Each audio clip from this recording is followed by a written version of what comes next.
Des milliers de personnes dans les rues de Londres, une capitale sous tension, un déploiement policier massif pour contenir deux foules opposées. Partisans de Tommy Robinson et militants antifascistes se sont fait face dans un climat de crispation extrême. Abonnez-vous et partagez cette vidéo pour suivre jusqu'au bout chaque détail de cet affrontement qui secoue le Royaume-Uni. Samedi, le centre de Londres s'est transformé en théâtre de confrontations politiques et idéologiques.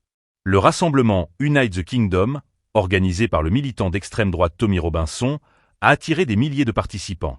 Pour faire face à ce défi sécuritaire, plus de 1600 policiers ont été mobilisés dans toute la capitale, un dispositif exceptionnel qui témoigne de la crainte de débordement. Robinson, figure controversée et fondateur de l'English Defence League, a présenté son événement comme le plus grand rassemblement en plein air pour la liberté d'expression jamais organisé au Royaume-Uni. Ses partisans, venus de plusieurs pays d'Europe et des États-Unis, ont scandé des slogans et acclamé la mémoire de personnalités conservatrices, dont Charlie Kirk, le président américain de Turning Point, récemment tué par balle lors d'une conférence dans l'Utah.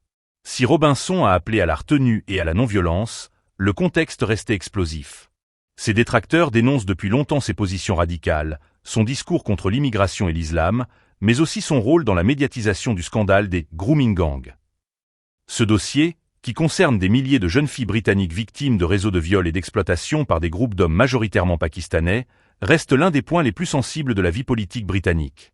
En parallèle, une contre-manifestation organisée par le collectif Stand Up to Racism a pris les rues sous le mot d'ordre « Marche contre le fascisme ». Pour Samira Ali, organisatrice nationale du mouvement, il s'agit de montrer un front uni contre la menace de l'extrême droite.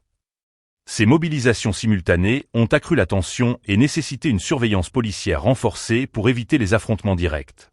La marche de Robinson intervient dans un climat où les débats autour de l'immigration, de la liberté d'expression et de la protection de l'enfance dominent l'espace public. L'affaire des grooming gangs a refait surface au début de l'année lorsque le milliardaire Elon Musk a directement mis en cause le Premier ministre Keir Starmer, l'accusant de n'avoir pas protégé les mineurs.